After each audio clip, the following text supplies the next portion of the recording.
HD camera હતા વર્ગખંડની અંદર, એ બંધ કરવાનો પણ નિર્ણય અમે સમગ્ર રાજ્યમાં કરેલો છે.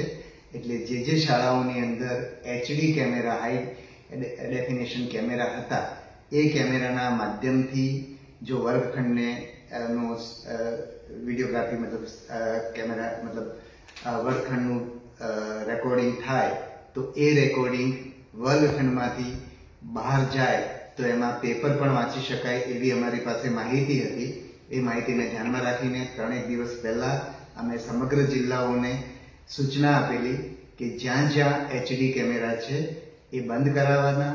એટલે કે ગઈકાલે શનિવારે શાળા પૂરી થઈ જાય એ પછી આયોગના પ્રતિનિધિ જઈ અને એ કેમેરાનું નેટવર્ક પણ બંધ કરે, એટલે કેમેરા સિસ્ટમ પણ બંધ કરે, અને ક્યાંય ભૂલથી પણ એ સિસ્ટમ ચાલુ રહી જાય તો પણ આનું કોઈ ફીડ બહાર ના જાય એ માટે અમે કેમેરાને કવર કરવાનું પણ સૂચના આપેલી. એટલે આ કાર્યવાહી ગઈકાલે શાળા પતી ગઈ, શાળાનું કાર્ય પૂર્ણ થયું એ પછી કરાવવામાં આવી હતી.